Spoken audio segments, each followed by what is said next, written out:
देखिएगा बेटा, NTA, TPC, JEE main series को आगे बढ़ाते हुए आज के इस वीडियो लेक्चर में हम पेपर नंबर 107 के बारे में डिस्कस करेंगे। आप वीडियो को लास्ट तक जरूर देखें बेटा, क्योंकि मैं हर क्वेश्चन को उसके कॉन्सेप्ट के साथ एक्सप्लेन करूंगा।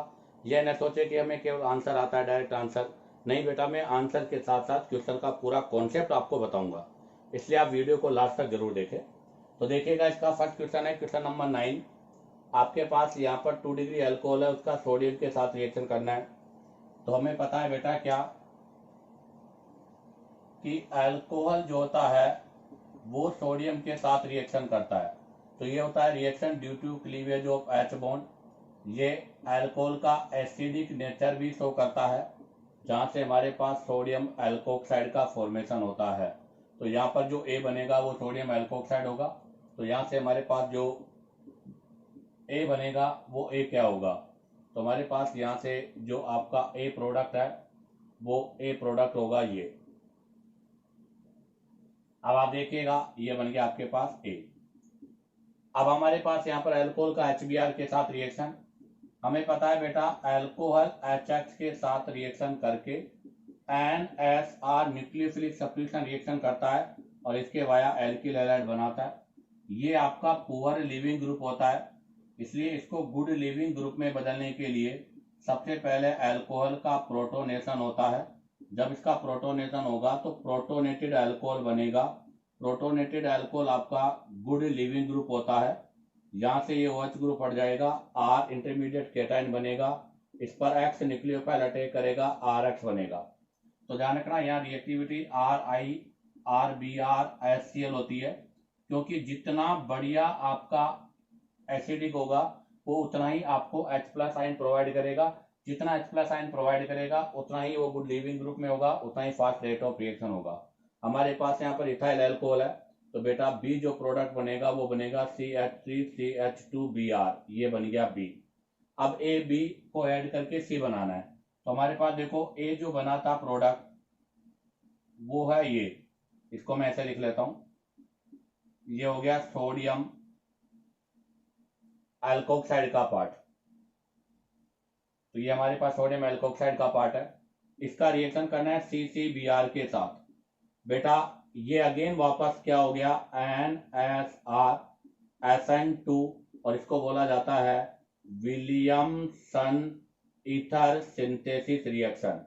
जहां पर SN2 है इसलिए आपका हैलाइड 1 डिग्री होना चाहिए, आपका जो भी एल्किल हैलाइड है वो 1 डिग्री का पार्ट होना चाहिए, जबकि आपका जो सोडियम अल्कोक्साइड है वो 1 डिग्री, 2 डिग्री एंड 3 डिग्री कुछ भी हो सकता है। अब आप देखो, जब यहाँ से रिएक्शन होगा तो यहाँ से NaBr बाहर हो जाएगा और ये ग्रुप यहाँ ऐड हो जाएगा। तो हमारे पास यहाँ से जो प्रोडक्ट बनेगा वो प्रोडक्ट होगा ये। तो बताइएगा इसका कौन सा आंसर आपका राइट है? तो यहाँ पर हमारे पास C प्रोडक्ट ये है। तो आप देखिएगा फर्स्ट आंसर में C C C C पर मिथाइल, उसके बाद C पर ये फिर मिथाइल OCC। तो बेटा इस क्वेश्चन का फर्स्ट आंसर आपका राइट है। अब आप चाहो तो यहाँ से इसका स्क्रीनशॉट ले लीजिएगा।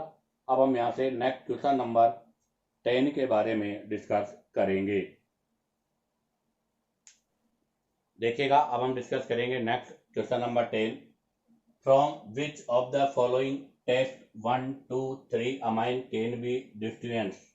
आपको बताना है कि इनमें से कौन सा 1 डिग्री, 2 डिग्री, 3 डिग्री अमाइन में डिफरेंस करता है। तो देखिएगा, सबसे फर्स्ट है एक्शन विद HNO2।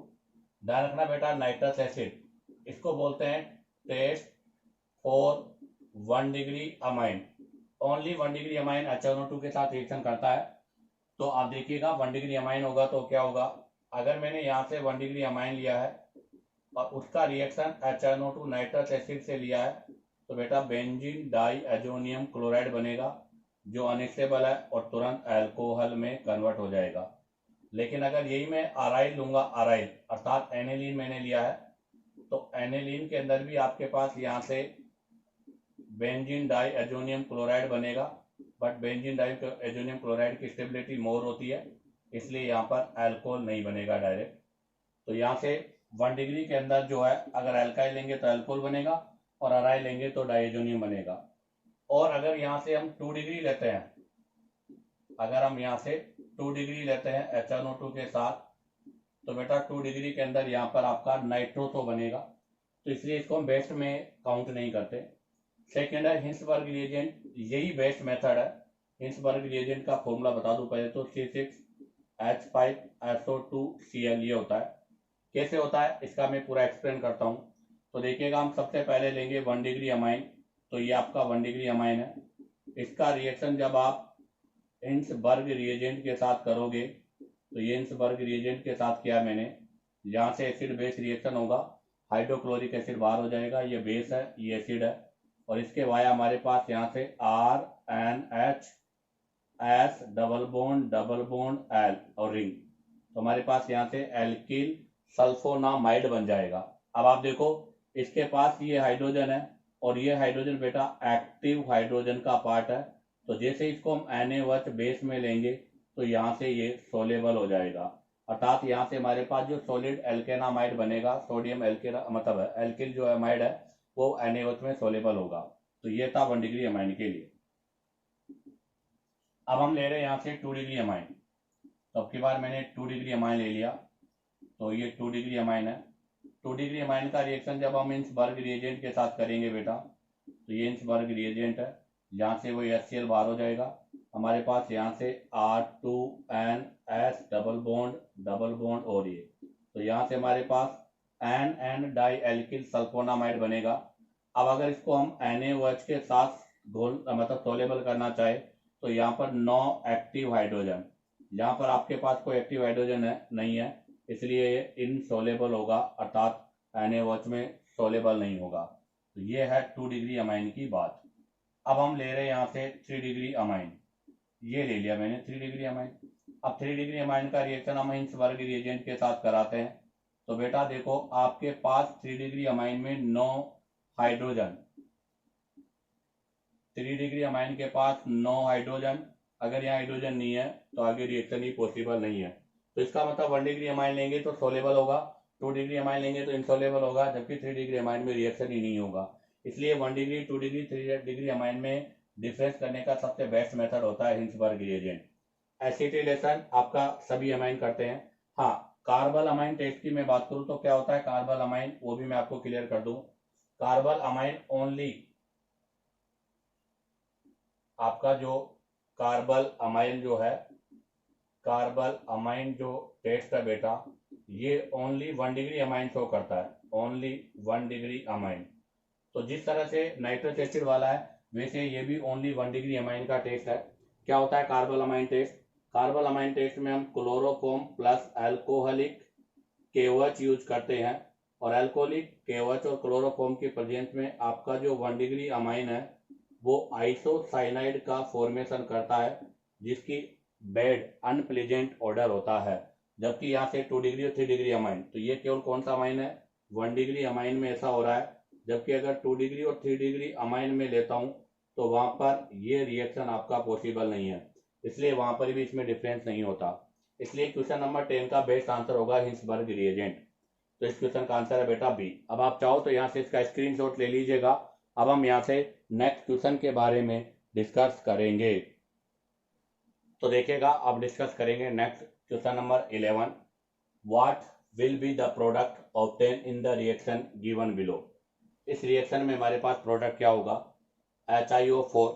HiO4 को बोलते हैं बेटा पेरोडेट ऑक्सीडेशन। तो ये पेरोडेट ऑक्सीडेशन का पार्ट है। और पेरोडेट ऑक्सीडेशन कहाँ होता है? पेरोडेट ऑक्सीडेशन होता है एक तो डाइओल में या फिर हाइड्रोक्सी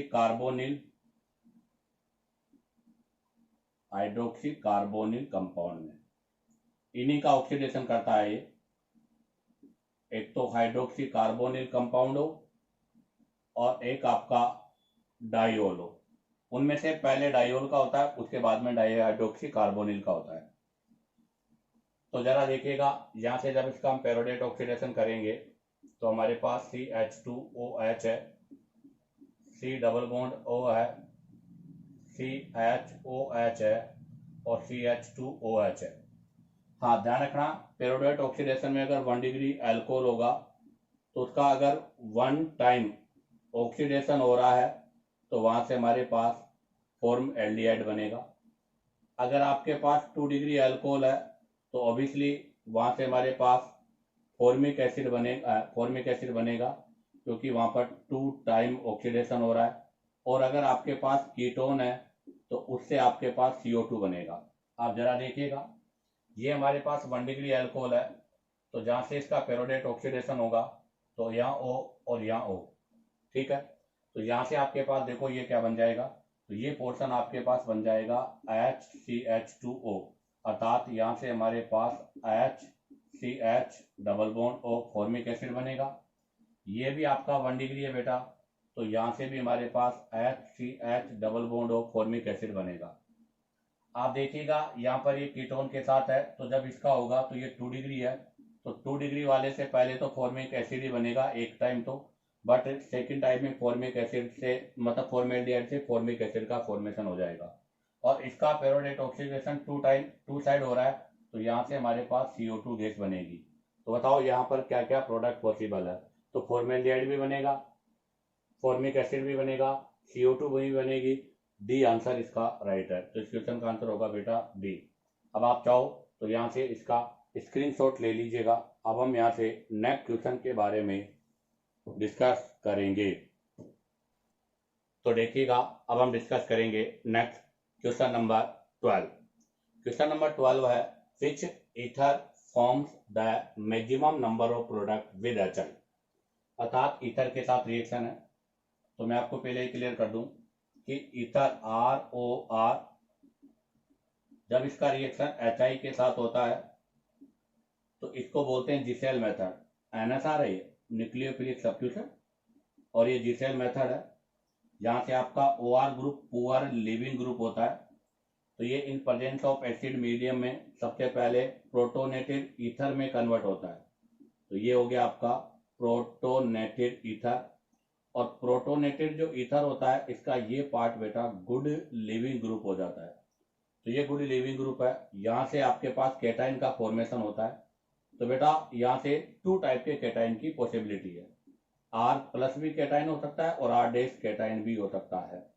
तो यहाँ से 2 टाइप के कैटाइन की पॉसिबिलिटी है, तो 2 टाइप का प्रोडक्ट भी आपके पास यहाँ ऑब्जर्व होगा। तो देखिएगा, हमारे पास फर्स्ट ऑप्शन है मिथोक्सी, अर्थात इसका अगर हम नेम लिखेंगे तो इसका नाम होगा मिथोक्सी इथेन। मिथोक्सी इथेन के अंदर सबसे पहले हम यहाँ से COCC इसका प्रोटोनेशन करेंगे, ये प्रोटोनेटेड ईथर हो गया। अब आप देखो यहाँ पर इस साइड भी आपका सिंपल है, इस साइड 1 डिग्री है, इस साइड सिंगल कार्बन है, इस साइड 1 डिग्री है, और आपको पता है it is the NSR nucleophilic substitution है। ऐसे केस में बेटा SN2 रिएक्शन होगी अभी। अब ये डिसाइड कैसे होगा कि SN1 होगा SN2 होगा, वो डिपेंड करेगा कैटाइन पर, डिपेंड अपॉन कैटाइन पर। अगर बनने वाला कैटाइन आपका बेंजाइलिक, एलाइलिक और 3 डिग्री है तो ऐसी कंडीशन पर बेटा SN1 होगी, बाकी कंडीशन पर SN2 होगा। तो अब आप जरा देखिएगा, यहाँ से हमारे पास जो कैटाइन है, एक कैटाइन ये बनेगा और आपके पास एक कैटाइन ये बनेगा। ये कैटाइन 1 डिग्री है और ये कैटाइन आपका मिथाइल वाला है। हालांकि इसकी स्टेबिलिटी और उसकी स्टेबिलिटी में उसकी स्टेबिलिटी ज़्यादा है, बट SN2 में तो लेस क्राउडेड होना चाहिए। तो इसका मतलब यहाँ से 2 टाइप के कैटाइन का फॉर्मेशन है, तो 2 पॉसिबिलिटीज है। तो यहाँ से अगर हम प्रोडक्ट बनाए डायरेक्ट, तो देखो आपके पास अब I माइनस है, तो एक बार I माइनस यहाँ टे करेगा, एक बार I माइनस यहाँ टे कर सकता है।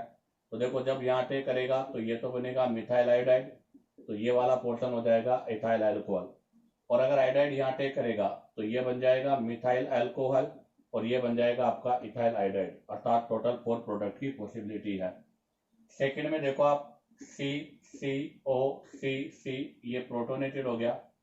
अब यहाँ से हम I माइनस का अटैक करेंगे, बेटा बोथ साइड सेम ग्रुप है तो आप कहीं भी अटैक कराओ, एक आपका इथाइल अल्कोहल बनेगा और एक आपका इथाइल आयोडाइड बनेगा। तो यहाँ से 2 प्रोडक्ट की पॉसिबिलिटी है। अब देखिएगा नेक्स्ट में हम यहाँ से इसका प्रोटोनेशन करेंगे। तो देखिएगा बेटा, यहाँ से इसका प्रोटोनेशन होगा, ये प्रोटोनेशन हो गया, I माइनस के साथ करेंगे। बेटा अब की बार SN1 रिएक्शन होगा, क्यों? क्योंकि ये बेंजाइलिक पार्ट आपका, और आपको पता है ये अराइल ऑक्सीजन बॉन्ड है, और हमें पता है बेटा अराइल ऑक्सीजन बॉन्ड जो होता है वो स्ट्रोंगर बॉन्ड में काउंट होता है। क्यों है स्ट्रोंगर बॉन्ड? क्योंकि यहाँ रेजोनेंस हो रहा है, इसलिए पार्शियली डबल बॉन्ड है। इसका मतलब ये अब की बार यहाँ से ब्रेक होगा ऐसे, अगर यहाँ से ब्रेक होगा तो कंफर्म है इस साइड तो फिनोल बनेगा और इस साइड हमारे पास बेंजाइलिक आयोडाइड बनेगा। तो यहाँ से भी हमारे पास टू प्रोडक्ट का फॉर्मेशन हो रहा है। डी ऑप्शन में देखिएगा बेटा, यहाँ से जब इसका प्रोटोनेशन हो जाएगा तो यहाँ से इसका ब्रेक पॉसिबल नहीं है, क्योंकि इधर भी रेजोनेंस का पार्ट है, तो यहाँ से भी हमारे पास मैक्सिमम प्रोडक्ट नहीं बन सकते। तो बताओ कौन सा ऑप्शन ऐसा है जहाँ पर मैक्सिमम प्रोडक्ट बनेंगे?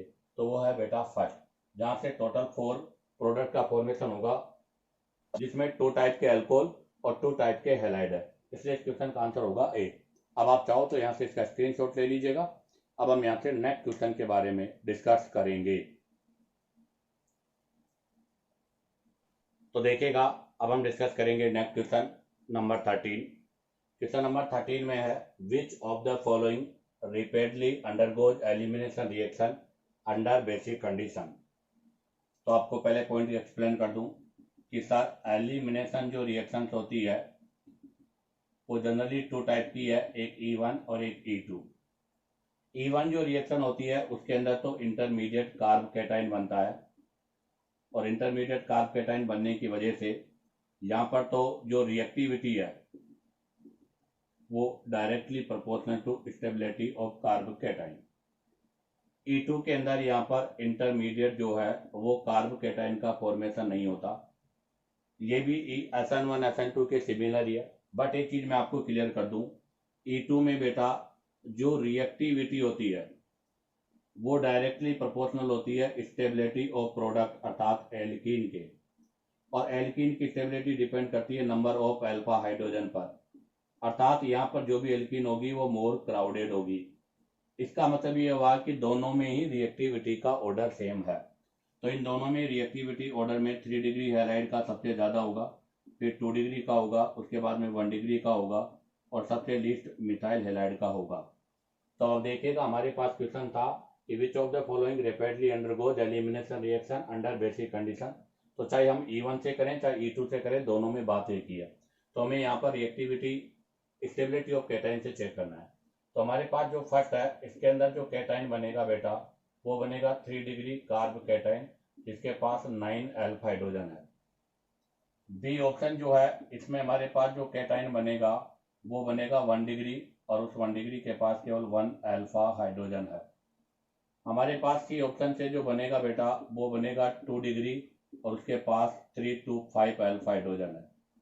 और सर हमारे पास यहाँ से बनेगा 1 डिग्री जिसके पास 2 अल्फा हाइड्रोजन है। और पता है रिएक्टिविटी किस पर डिपेंड करती है? Stability of cation. तो आप देखिएगा यहाँ से मोर स्टेबल कार्ब कैटाइन है, तो इसका मतलब इजीली फॉर्मेड होगा बेटा ये,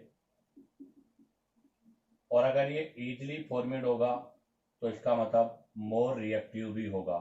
तो बताओ किसके अंदर रेट ऑफ रिएक्शन सबसे ज्यादा होगी? फर्स्ट के अंदर रेट ऑफ रिएक्शन सबसे ज्यादा होगी। ये तो हुआ SN1 के E1 के अकॉर्डिंग।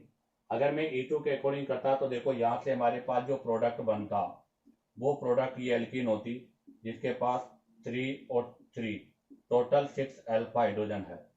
अगर यहाँ से मैं बात करता तो C C C और यहाँ से होता डबल बॉन्ड और CH2, ये एल्कीन का फॉर्मेशन होता हमारे पास। यहाँ से हट जाता ये एल्कीन होता, यहाँ पर भी अल्फा हाइड्रोजन 6 होते। यहाँ पर अगर मैं बात करता तो हमारे पास ये एल्कीन होती C डबल बॉन्ड C6, इसके पास भी अल्फा हाइड्रोजन 6 होते, और यहाँ पर हमारे पास अल्फा हाइड्रोजन जो है वो कितने होते बेटा? 2 होते। इसलिए हमें यहाँ पर E1 मैकेनिज्म के according stability of intermediate carbocation check करते हैं, इसलिए इस क्वेश्चन का आंसर होगा फर्स्ट। इसी के साथ आपका क्वेश्चन नंबर 13 कंप्लीट होता है। अब आप चाहो तो यहाँ से इसका स्क्रीनशॉट ले लीजिएगा। अब हम यहाँ से नेक्स्ट क्वेश्चन के बारे में डिस्कस करेंगे। तो देखिएगा अब हम डिस्कस करेंगे next question number 14। Question number 14 में ईथर का एसिडिक मीडियम में हाइड्रोलाइसिस गिवन है। तो देखिएगा बेटा ये ईथर है, और जब इसका एसिडिक मीडियम में हाइड्रोलाइसिस करते हैं तो सबसे पहले प्रोटोनेशन होगा, तो ROR डैश प्रोटोनेटेड एल्को ईथर बनेगा और यहाँ से अब वाटर न्यूक्लियोफाइल की तरफ बिहेव करेगा, किसी भी एक साइड से बॉन्ड क्लीवेज होगा तो हमारे पास यहाँ से अल्कोहल के 2 मोल बनेंगे, अर्थात बोथ साइड अल्कोहल का फॉर्मेशन होता है। अब आप देखिएगा बेटा, हमारे पास यहाँ से जो क्वेश्चन गिवन है उसमें ये ईथर गिवन है। सबसे पहले प्रोटोनेशन हो गया ये। अब इसका हाइड्रोलाइसिस करूंगा मैं तो यहाँ से OH माइनस, तो जैसे इसको ब्रेक करेंगे तो एक साइड तो OH माइनस जुड़ जाएगा, एक साइड H। तो देखो हमारे पास यहाँ से जो प्रोडक्ट बनेगा वो प्रोडक्ट बनेगा ये,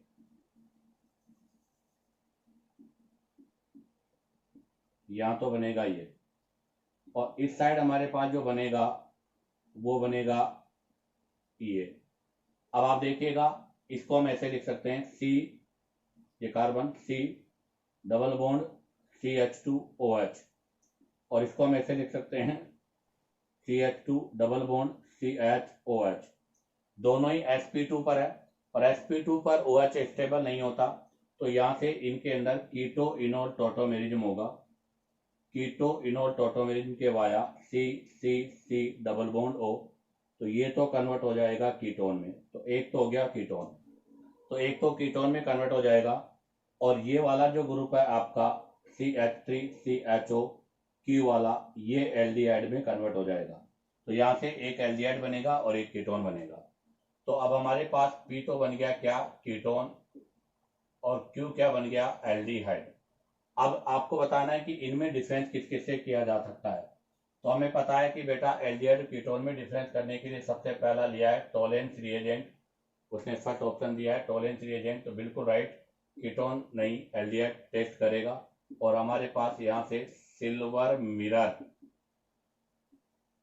आपका जो है इमेज ऑब्टेन होगा। अमोनिकल सिल्वर नाइट्रेट को बोलते हैं AgNO3 प्लस NH4OH, इसको बोलते हैं टोलेंस रिएजेंट। नंबर 2 लिया है फैलिंग सॉल्यूशन। नंबर 2 जो है वो है फैलिंग सॉल्यूशन। बेटा फैलिंग सॉल्यूशन दो होते हैं, A एंड B। ए में तो होता है कॉपर सल्फेट और बी में होता है सोडियम पोटेशियम टार्ट्रेट। कीटोन नहीं, आपका एल्डिहाइड इसके साथ रिएक्शन करता है। और हमारे पास यहाँ से रेडिश ब्राउन कलर का पीपीटी Cu2O का पीपीटी आता है और यहाँ पर Ag का सिल्वर मिरर आता है। उसके बाद नंबर 3 दे रखा है यहाँ से आपके पास बेनीडक्ट सॉल्यूशन।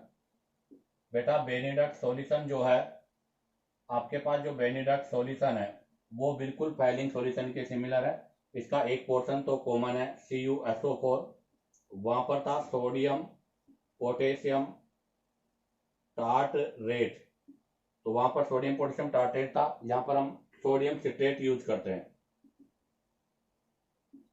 तो यहाँ पर कीटोन नहीं एल्डिहाइड टेस्ट करेगा, और एल्डिहाइड में वही वापस आपके पास रेडिश ब्राउन कलर का पीपीटी आएगा जो कि Cu2O की वजह से होता है।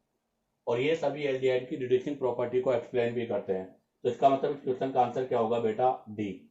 तो अब आपके साथ क्वेश्चन नंबर 14 का आंसर हुआ डी। अब आप चाहो तो यहाँ से इसका स्क्रीनशॉट ले लीजिएगा।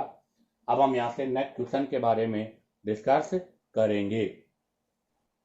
तो देखिएगा अब हम डिस्कस करेंगे next question number 15, the correct IUPAC name of the compound. इस कंपाउंड का करेक्ट IUPAC नेम।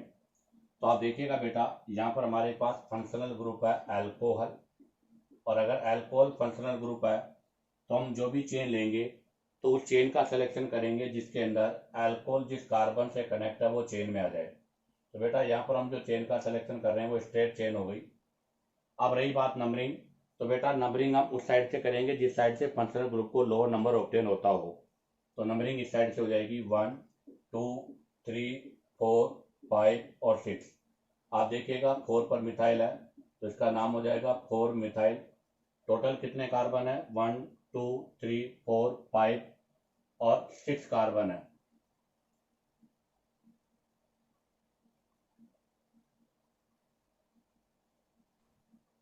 तो यहाँ से 4 मिथाइल और 6 कार्बन है तो 6 कार्बन को बोलेंगे हेक्स, और 2 पर ओल है तो 2 ओल।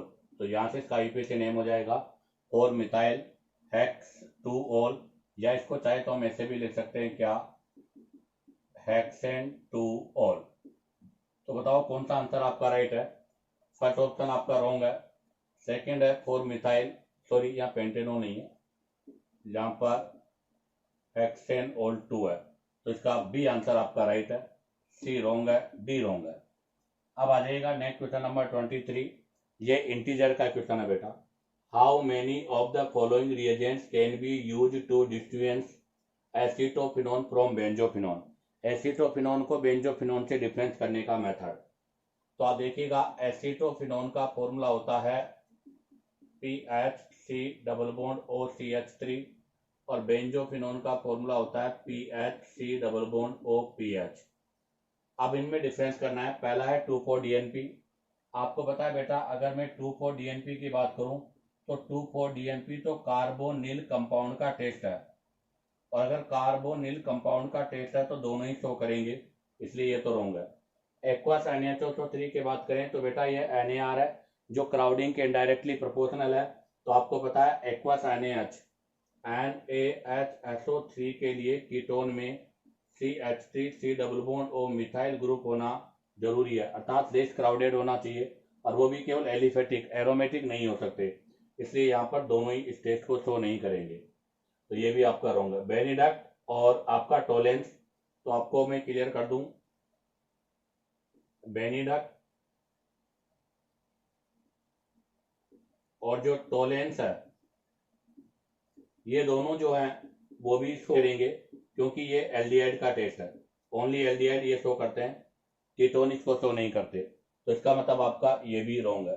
तो इसका आंसर कौन सा होगा बेटा, I2 प्लस NaOH, क्योंकि C double bond OCH3 acetophenone में अल्फा पर मिथोक्सी ग्रुप है, इसलिए ये आइडोफॉर्म देगा, अर्थात यहाँ पर आइडोफॉर्म टेस्ट होगा या आइडोफॉर्म टेस्ट नहीं होगा। तो यहाँ से केवल एक ही रिएजेंट ऐसा है जो दोनों में डिफरेंस कर सकता है। तो इंटीजर का क्वेश्चन था, तो इसका आंसर क्या होगा बेटा, 1। इसी के साथ आपका इक्वेशन नंबर 23 भी कंप्लीट होता है। अब आप चाहो तो यहाँ से इसका स्क्रीनशॉट ले लीजिएगा। अब हम यहाँ से नेक्स्ट क्वेश्चन के बारे में डिस्कस करेंगे। तो देखिएगा, अब हम डिस्कस करेंगे next question number 24। How many of the following compound will have lower boiling point as compare to n pentane. आपको बताना है कि इनमें से एन पेंटेन के कंपेयर में किसका बॉइलिंग पॉइंट लेस है। तो पहले हम बॉइलिंग पॉइंट का कॉन्सेप्ट एक्सप्लेन करते हैं। तो बॉइलिंग पॉइंट जो होता है वो directly proportional to molecular weight और इनडायरेक्टली प्रोपोर्शनल टू होता है साइड चेन। तो सबसे पहला कि अगर नंबर ऑफ कार्बन इंक्रीज होगा तो बेटा कन्फर्म है बॉइलिंग पॉइंट भी इंक्रीज होगा, क्योंकि मोलिकुलर वेट बढ़ रहा है। नंबर 2, अगर नंबर ऑफ ब्रांचड बढ़ रहा है या ब्रांचिंग अगर इंक्रीज हो रही है तो डेफिनेट है बेटा बॉइलिंग पॉइंट डिक्रीज होगा, और ये रूल आपका लगेगा आइसोमेरिक फॉर्म में। जैसे मैं पता है ये तो हो गया एन पेंटेन, मैं इधर बना देता हूं, तो ये तो हो गया देखो आपके पास एन पेंटेन, ये हो गया आइसोपेंटेन और ये हो गया नियोपेंटेन। इन सबका मोलिकुलर वेट सेम है, बट यहाँ ब्रांचिंग है, तो ब्रांचिंग के अकॉर्डिंग एन आइसो और नियो में से एन का बॉइलिंग पॉइंट ज्यादा होता है। और नंबर 3 पॉइंट की अगर हम बात करें तो मैं यहाँ नंबर 3 पॉइंट पे एक्सप्लेन कर देता हूँ। Boiling point in hydrocarbon, boiling point in hydrocarbon में बॉइलिंग पॉइंट वो डिपेंड करती है पोलैरिटी पर, और पोलैरिटी में एन, इन और आयन, इनमें बॉइलिंग पॉइंट सबसे ज्यादा आयन का, फिर इन का, फिर एन का, अर्थात ट्रिपल बॉन्ड का बॉइलिंग पॉइंट डबल बॉन्ड से मोर होगा और डबल बॉन्ड का बॉइलिंग पॉइंट सिंगल बॉन्ड से मोर होगा। तो अब आप देखिएगा इसमें किस किस का लोअर है, किस किस का हायर है। तो लास्ट में पेंटाइन, आपको यहाँ पर 2 पेंटाइन गिवन है, और आपको पता है बेटा 2 पेंटाइन गिवन है, तो मोलिकुलर वेट तो सेम सा है, बट यहाँ ट्रिपल बॉन्ड है तो इसका बॉइलिंग पॉइंट लेस की बजाय मोर होगा।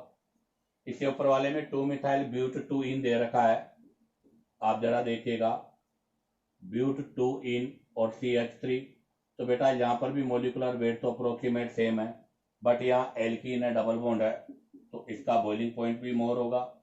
नेक्स्ट में दे रखा है 2 मिथाइल पेंटेन, यहाँ पर 6 कार्बन है, जबकि आपके पास जो एन पेंटेन है उसमें नंबर ऑफ कार्बन 5 है, तो इसका मोलिकुलर वेट ज़्यादा है, तो यहाँ पर मोलिकुलर वेट ज़्यादा होने की वजह से ये भी मोर होगा।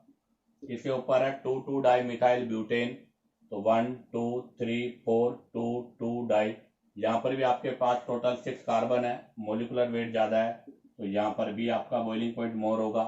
तो इसका मतलब 4th 5th 6th 7th सभी का बॉइलिंग पॉइंट आपके एन पेंटेन से मोर है। बट अगर हम यहाँ पर देखते हैं तो पहला ऑप्शन है आपका 2,2 डाई मिथाइल प्रोपेन, तो यह है 2,2 डाई मिथाइल प्रोपेन जो कि नियोपेंटेन का पार्ट है, तो ये नियोपेंटेन है। और अभी हमने कहा था कि नियोपेंटेन का बॉइलिंग पॉइंट एन पेंटेन से लेस होता है, तो इसका बॉइलिंग पॉइंट लेस होगा। क्यों? क्योंकि बेटा यहाँ पर ब्रांचिंग मोर है, और अगर ब्रांचिंग मोर होगी तो बॉइलिंग पॉइंट लेस होगा। अब आता है आपका सेकंड में अगर हम बात करें यहाँ से, ये फर्स्ट था, सेकंड है 2 मिथाइल प्रोपेन।